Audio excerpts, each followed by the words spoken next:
to the Indian government to discontinue arms exports to Israel will have much impact. But personally, I hope that at least it will help to draw the attention of the public to the complicity of the Indian government with the genocide in Gaza.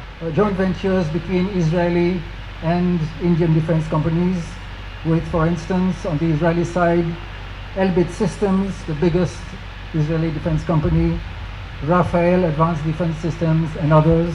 And on the Indian side, the Adani Group, surprise, surprise. The genocide perpetrated by Israeli army on innocent civilians labeled as supporters of Hamas to project a particular minority communities in the role of a villain. It is our responsibility, along with social media and parts of mainstream media who still have some morality left, that binds the two countries, and I'm using the word strategic partnership because that is the term that is formally used by both countries to refer to their mutual relationship since 2017 when Prime Minister Modi visited Israel. Under this strategic partnership, defense ties between Israel and India have flourished in the last few years and even of course before that, including defense exports from Israel to India. India accounts for almost half of all the defense exports of Israel to other countries, and that includes of course the technology of surveillance, of crowd control, and the technology of occupation, as Anthony Lowenstein calls it in his book, The Palestine Laboratory, How Israel Exports the Technology of Occupation Around the World. This strategic partnership also includes, of course, exports from India to Israel. I think other speakers will speak about that. And it includes, very importantly, many subsidized joint ventures subsidized by the government of India, notably under the Make in India program, joint ventures between Israeli and Indian defense companies with, for instance, on the Israeli side, Elbit Systems, the biggest Israeli defense company, Rafael Advanced Defense Systems and others. And on the Indian side, the Adani Group, surprise, surprise, Reliance, the Kalyani Group and others. All this, of course, is supposed to be secret or confidential. There is not much information about it, but as it happens, there is a pretty good report that was published 2 years ago by the IDSA, the Institute of Defense and Studies Analysis, on this whole partnership between Israel and India. So if you want details, you can refer to that report. It's available on the net. The cases that have come to our attention of Indian exports of defense material to Israel since October 7th, and there are at least 5 documented such cases, that is only the tip of the iceberg, because most of this strategic partnership is below the radar.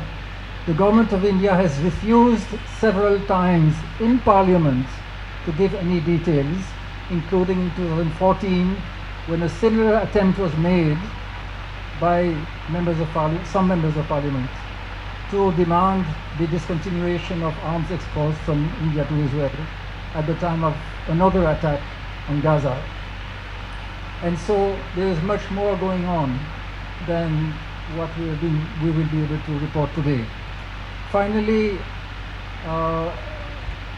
we are under no illusion that the appeal that was made yesterday to the Indian government to discontinue arms exports to Israel will have much impact. But personally, I hope that at least it will help to draw the attention of the public to the complicity of the Indian government with the genocide in Gaza, and that it will encourage people to come out on the street and protest. Thank you. In Gaza, today it is a case of mass-scale genocide against the civilians, most of whom are innocent. Ladies, children, sick elderly. Now, even if you agree, even if you see that we have been helped by Israel in the past on various issues, including in the United Nations, it does not justify India's support in their activities of genocide of innocent civilians in Palestine, not only because it is a humanitarian issue, but also because India has always stood with Palestine. India was one of the very first countries to recognize Palestine and give the status of head of state to Yasser Arafat, the leader of PLO in 1980s. In addition,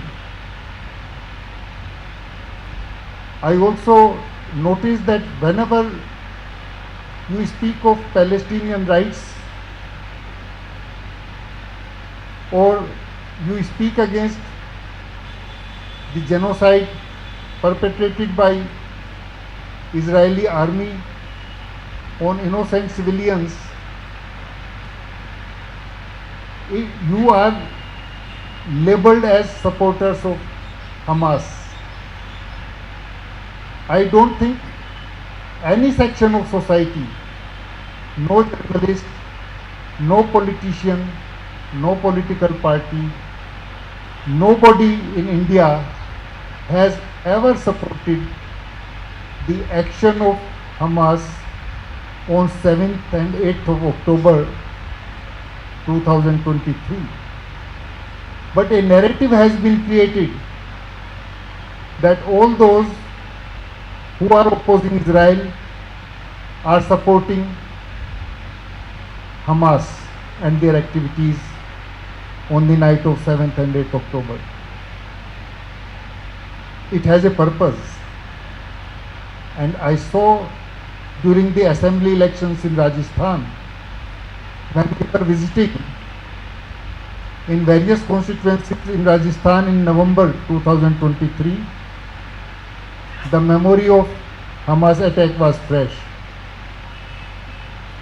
And from village to village when we toured, people were saying that in India we have Hamas in almost each and every district. We have a Gaza Strip almost in each and every state. In fact, this action of Hamas on 7th and 8th October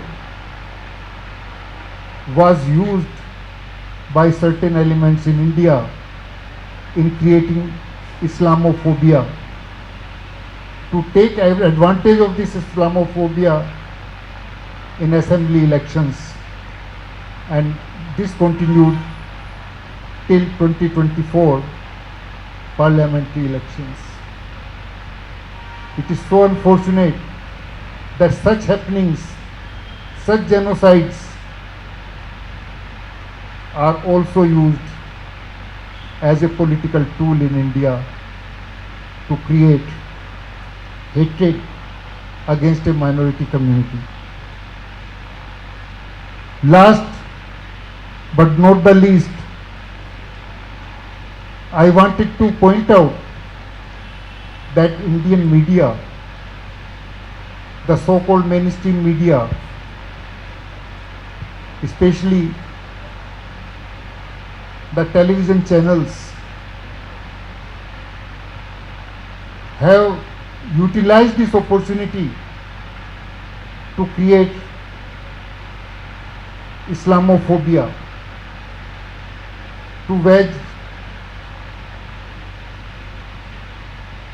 difference between various communities and to project a particular minority communities in the role of a villain. I think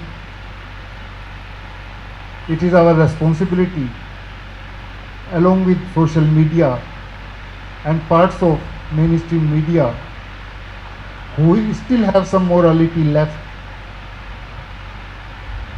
to clear this picture in the minds of larger populations of society who are not aware of foreign affairs, who do not know about the situation on the ground.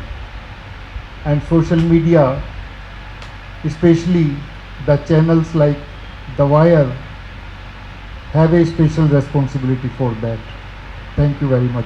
National Dastak की आपसे गुजारिश है कि अगर इसको बचाना चाहते हैं तो नेशनल दस्तक को सब्सक्राइब करने के लिए रेड कलर के सब्सक्राइब बटन को दबाएं, फिर बेल आइकन की घंटी दबाएं। नेशनल दस्तक को बचाने के लिए बहुत ज़रूरी है कि हर खबर को शेयर करें, लाइक करें, कमेंट जरूर करें।